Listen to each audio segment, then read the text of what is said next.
American Picker star Frank Fritz has died. His longtime co-star and friend Mike Wolfe confirmed his death on Instagram. One moment, Frank Fritz was living the dream, beloved on American Pickers and uncovering treasures everywhere.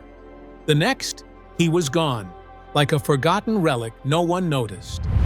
This is the story of a man who lost it all: his job, his friendship, even his place in the spotlight. What went wrong behind the scenes of American Pickers? Was it fame, health, or something darker? Get ready for the untold, heartbreaking story of Frank Fritz, beyond the cameras and the auctions. Early life of a young picker. Frank Fritz was born on October 11, 1965, in Davenport, Iowa, a lively town resting along the Mississippi River. From an early age, Frank wasn't like most kids. While others played with toys or hung out with friends, he was fascinated by forgotten treasures. Hours would pass as he rummaged through barns, empty lots, and piles of discarded items, searching for anything that caught his eye. His friends thought it was unusual, but Frank loved the thrill of discovering items that everyone else overlooked. His collection grew quickly: rusty soda cans, broken tools, chipped signs, even odd bits of machinery found their way into his piles. To Frank, these weren't just junk. They held stories. It was as if he could see beauty and history where no one else did. A unique gift he seemed born with. Davenport in the 1960s and 70s had that classic Midwestern charm: simple pleasures, strong values, and respect for the past. Frank's family wasn't wealthy, but they instilled in him the importance of hard work and clever thinking. His father, a salesman, taught him how to communicate and connect with people, while his mother quietly encouraged his unusual hobby. Even when neighbors or family called his treasures junk, they let him follow his passion. High school was ordinary for Frank. He wasn't an academic standout or a star athlete. He was just Frank, the friendly, curious kid constantly hunting for hidden gems. Nicknamed Fritz by friends, he became known for his uncanny ability to uncover the unusual. Each object he discovered, every dent, chip of paint, or rusted edge, told a story. Frank didn't just collect things, he studied them. He read books about how objects were made, where they came from, and why they mattered, turning his hobby into a lifelong education in history. Word spread quickly throughout Davenport. Neighbors began calling him whenever they cleaned out garages or attics, because Frank always spotted something interesting. He was no longer just a boy with a strange hobby. He was becoming a recognized treasure hunter. As he got older, Frank's finds became more impressive.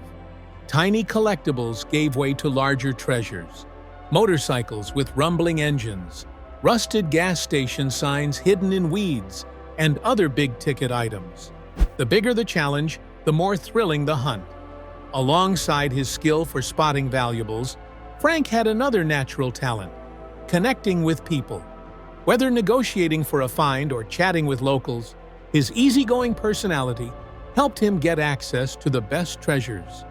By the time he reached adulthood, Frank Fritz had already set the stage for a life defined by discovery.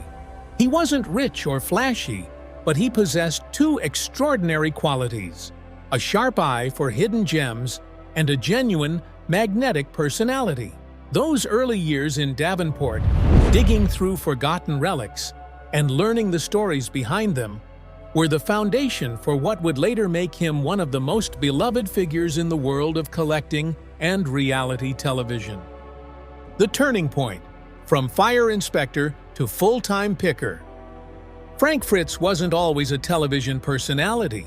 For nearly 2 decades, he held a steady, important job as a fire inspector in Iowa, starting back in the 1980s. It was meticulous work, requiring focus, attention to detail, and the ability to notice hazards quickly. Little did Frank know, the skills he honed inspecting buildings would later help him become an exceptional treasure hunter. Imagine Frank surveying a building after a fire. His primary role was safety, ensuring no lingering hazards could put anyone at risk. But alongside his duties, His trained eye couldn't help but notice the unusual: a half-melted sign, a vintage helmet, or an old firehouse plaque. Where most saw only destruction, Frank saw potential treasures waiting to be discovered.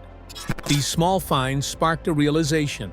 Even in the midst of charred remains, history and value were hiding in plain sight. Being a fire inspector taught Frank patience and observation. He learned how buildings were constructed, how wiring and safety systems worked, and how to identify even minor irregularities. This keen attention to detail became a cornerstone of his later success as a picker. Every item he found, whether an old fire extinguisher or a faded sign, required the same careful assessment skills he had used on the job. Frank's entry into professional picking began with items he discovered during inspections. Vintage firehouse memorabilia, helmets, signs, and equipment could fetch surprisingly high prices among collectors. A modest helmet might sell for hundreds of dollars, while an old station sign could bring in even more. This side hustle revealed that his day job wasn't just a source of income. It was a treasure map waiting to be followed. One moment in particular ignited Frank's passion for collecting. During a routine inspection, he spotted a small, rusty pin and bought it for $15. After cleaning it up, he discovered it was a rare fraternal organization badge, over a century old, that sold at a collector's show for $150, a 3,000% profit. That rush, the thrill of uncovering something so undervalued, hooked him instantly. It wasn't just about money, it was about the joy of discovery. By 2002, Frank made a life-changing decision. He left the security of his fire inspector career to pursue picking full-time. He opened his own antique store in Savannah, Illinois, proudly named Frank Fritz Finds. The store became a reflection of his eclectic tastes: old motorcycle gear next to antique toys, vintage oil cans beside rusted road signs. It was a chaotic yet carefully curated space, a mirror of Frank himself, and a testament to a lifelong passion for finding hidden treasures. The journey to American pickers. Frank Fritz didn't uncover all those hidden treasures on his own. His lifelong friend, Mike Wolfe, was always by his side. Growing up in small towns along the Mississippi River, these two shared a love for history, antiques, and the thrill of discovering rare finds in the most unusual places. Their friendship was built on the same passion that would later fuel their television success. After Frank left his job as a fire inspector to focus on picking full-time, Mike was right there supporting him. Mike had already started his own antiques business, Antique Archaeology, and together they hit the road in his van, hunting barns, garages, and estate sales for overlooked treasures. Their contrasting strengths made them a perfect team. Frank, quiet and analytical, could identify rare items and understand their history, while Mike, outgoing and persuasive, could negotiate and close deals with anyone.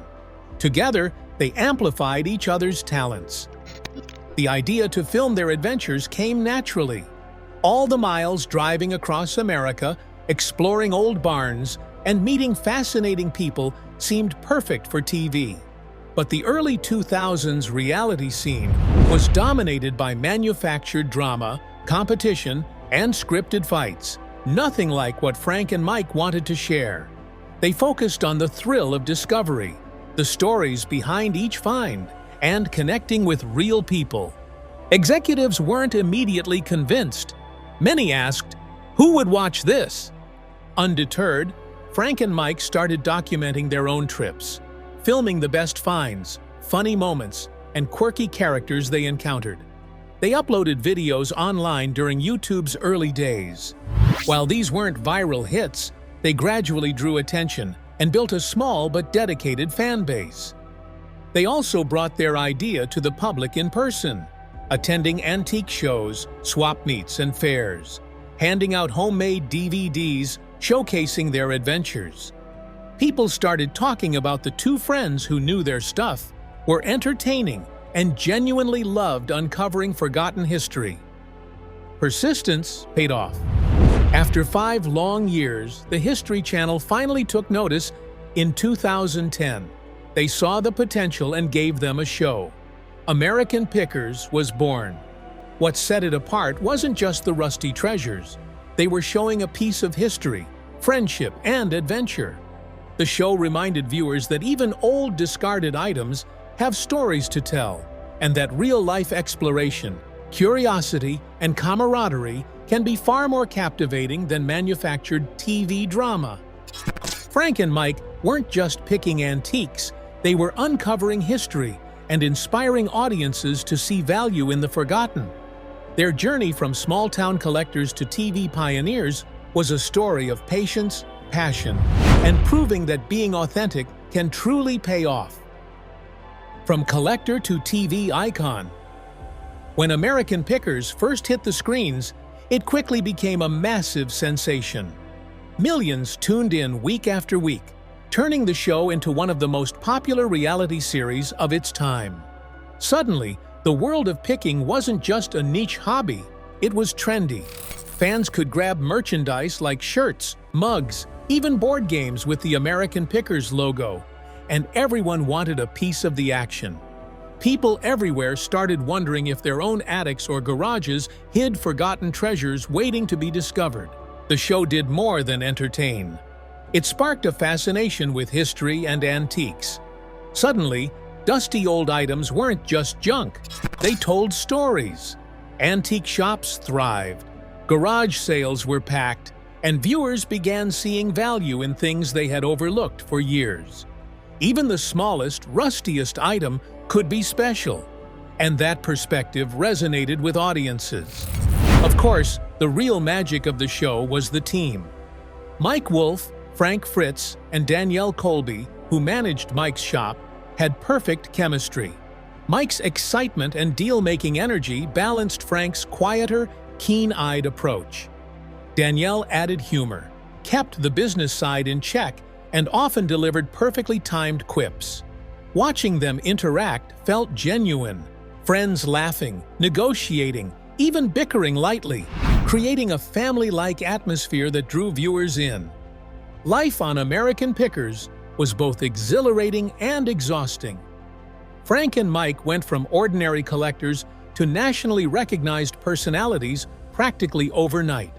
They traveled across the country, meeting fascinating people and uncovering incredible treasures, dream scenarios for any collector. But fame brought its own challenges. Constant filming, life on the road, and being recognized everywhere, even for mundane errands like buying milk, was overwhelming at times. What made Frank unforgettable, however, was his authenticity. Unlike many reality TV personalities, he didn't play up drama for the camera. Frank's humor, grounded nature, and genuine excitement for discovering old items made him relatable. Fans saw a bit of themselves in him, a love for history, a willingness to get hands dirty, and joy in uncovering something extraordinary from the ordinary. American Pickers transformed Frank's life. It elevated him from a small-town picker to a recognizable figure nationwide. He could finally earn well doing what he loved, travel extensively, and connect with fellow collectors and fans. But as thrilling as it was, the relentless pace and pressures of fame would later influence some major decisions in his personal and professional journey to fame. From the moment American Pickers hit the screens, it became an instant phenomenon. Millions of viewers tuned in each week, turning the show into one of the most watched reality programs of its time. Merchandise with the show's logo, shirts, mugs, even board games, flew off shelves. Suddenly, treasure hunting wasn't just a hobby. Being a picker was cool, exciting, and something people wanted to be part of. The magic of the show wasn't just about uncovering old items. It reshaped the way people thought about history and forgotten objects. Antique stores saw a surge in visitors. Garage sales drew larger crowds, and ordinary folks started checking attics, hoping to find hidden gems they never knew they had. Even the smallest, rustiest item could have a fascinating story, and the show reminded everyone of that. What truly made the series work, however, were the personalities. Mike Wolfe, Frank Fritz, and Danielle Colby, who managed Mike's shop, formed a perfect trio. Mike was energetic, always ready to negotiate a deal. Frank, quieter but incredibly perceptive, could spot the rarest finds. Danielle brought humor and balance from back in Iowa, often offering witty remarks or gently keeping the guys in line. Their camaraderie felt genuine, like friends celebrating wins, debating decisions, and enjoying life together. A family on screen that viewers couldn't help but root for. Life on the show was thrilling, but not without challenges. Overnight fame brought travel, adventure, and the excitement of discovering remarkable treasures, but it also meant constant attention. Simple errands, like buying groceries, suddenly became public encounters. For someone like Frank, who valued privacy, the limelight could be overwhelming. Yet Frank's authenticity won hearts. Unlike many reality TV personalities, he never played a manufactured role. His humor, down-to-earth nature, and genuine excitement when uncovering a hidden gem resonated with audiences.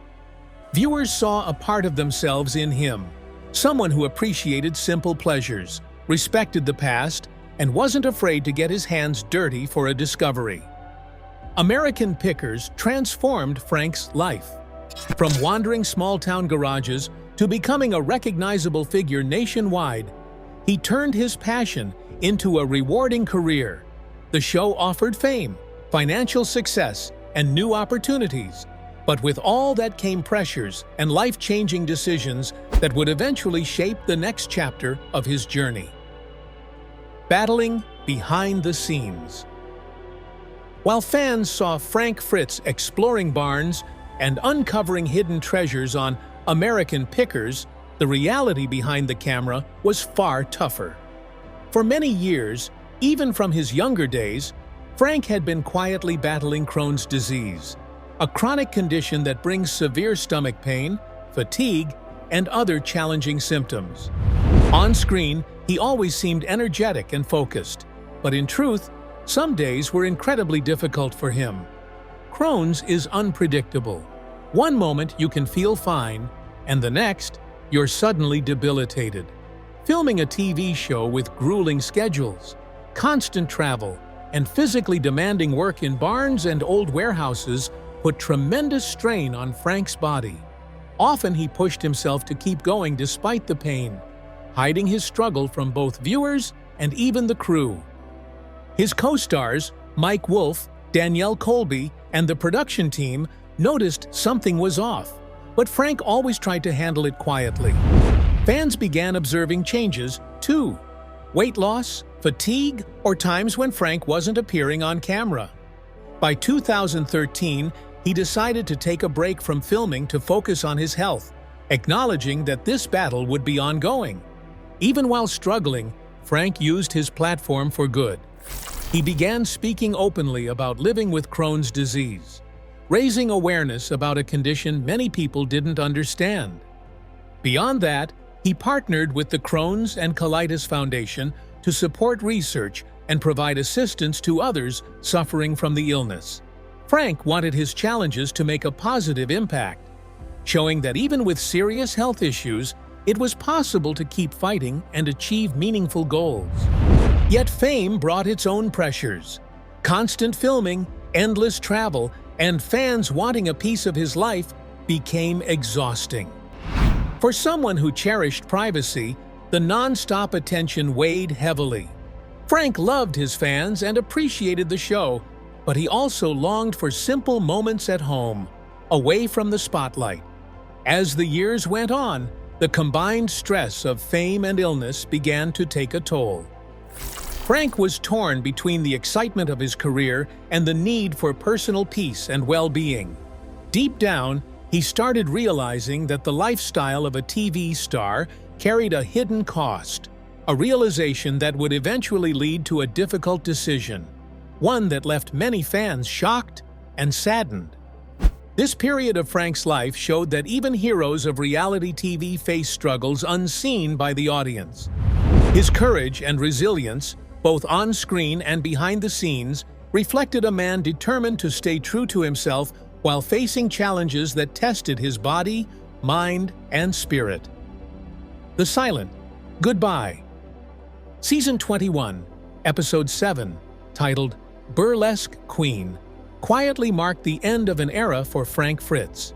It was the last time viewers saw him on American Pickers.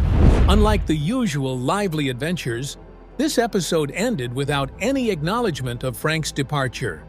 There was no farewell scene, no explanation, just the familiar rhythm of the Pickers hunt. For loyal fans, this unspoken exit felt strangely unsettling. The episode itself played out like many others. Frank and Mike uncovered treasures, made deals, and shared their banter. But those who followed the show closely sensed something was missing. That warmth, that sense of the duo's connection felt subdued. The absence of any acknowledgement of Frank's leaving created a quiet tension that fans immediately noticed. When Season 21 concluded, silence fell. Weeks passed, then months, and still there was no official word. Fans scoured social media, interviews, and news outlets for hints. Theories began to circulate. Was it a fallout with Mike Wolfe, a health issue, or creative differences with the producers? Every rumor seemed plausible, and speculation ran wild. The truth was more personal. Frank eventually explained that he didn't leave American Pickers by choice. The show hadn't formally asked him to return for the new season, but his absence wasn't just a snub. It was tied to serious health concerns. Frank revealed that he needed back surgery, on top of managing his long-standing Crohn's disease. Travel, lifting, and long days on the road simply weren't possible while recovering from surgery. The production team knew about his condition, which likely influenced their decision not to include him.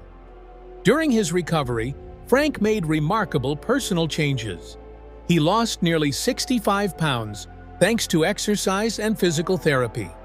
He also took a hard look at his lifestyle and quit drinking, confronting a struggle he had long battled in private. This 9-month period was about far more than healing from surgery. It was a time of transformation and self-care. However, the extended absence and lack of communication left fans suspicious. Why had Frank been absent so long? Why was there no official announcement? The mystery only deepened, and for a while, the real story behind Frank Fritz's disappearance remained hidden, leaving viewers wondering what was happening behind the scenes of their favorite treasure hunting show. Betrayed behind the scenes. The strangest and most painful part of Frank Fritz's departure was how completely the show seemed to ignore him. After his back surgery, you'd think someone, from the History Channel, the producers, or even Mike Wolfe, his close friend of nearly 40 years, would check in. A phone call, a simple message, anything. But nothing came. For Frank, this silence cut deep. His friendship with Mike had felt genuine for decades, and being treated as if he didn't exist stung sharply. This neglect made Frank reflect on other long-standing frustrations during filming. He talked about how the show often favored Mike, giving him more screen time and seeming to value his ideas over Frank's. While he had never minded being number 2 on the show, realizing that even Mike may have resented his presence as the second star was upsetting. Over time, this pattern of feeling overlooked built a deep resentment. Of course, this is only Frank's perspective. What about the History Channel or Mike Wolfe? Officially, not much. The channel issued a brief statement confirming that Frank was no longer part of American Pickers, without elaborating. Mike finally broke his silence via Instagram, calling Frank his brother and saying he'd miss him. But he didn't address Frank's claims about being ignored or overshadowed. Frank didn't take Mike's post at face value. They hadn't even spoken in 2 years, which made the brotherly comment feel more like a PR move than a genuine reflection of their relationship. A week later, Danielle Colby, the shop manager, added her voice online, expressing sadness over Frank leaving, but also dropping a cryptic comment. People must take responsibility for the pain they cause others. Fans immediately speculated that she was hinting at Frank's struggles with alcohol, something he had publicly discussed in interviews. Frank didn't back down. In another interview, he said Mike's Instagram farewell was just a staged PR attempt, and that their working relationship had always been icy. He rarely heard anything positive from Mike during their time on the show. Looking forward, Frank is determined. He claims a loyal fan base is on his side and believes he could either return to American Pickers or find a new platform to showcase his talents. But putting the pieces together, the brief statement from the channel, Danielle's cryptic comment, and Frank's own revelations, it seems likely he was let go due to alcohol-related concerns, not his back surgery. After his recovery, the show had already moved on, leaving him on the sidelines.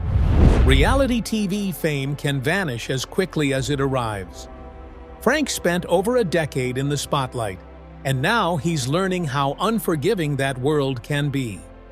Whether he returns to the screen or pursues a new chapter off-camera, this dramatic exit may very well mark the beginning of a fresh journey, one where he can finally take the lead and shine on his own terms.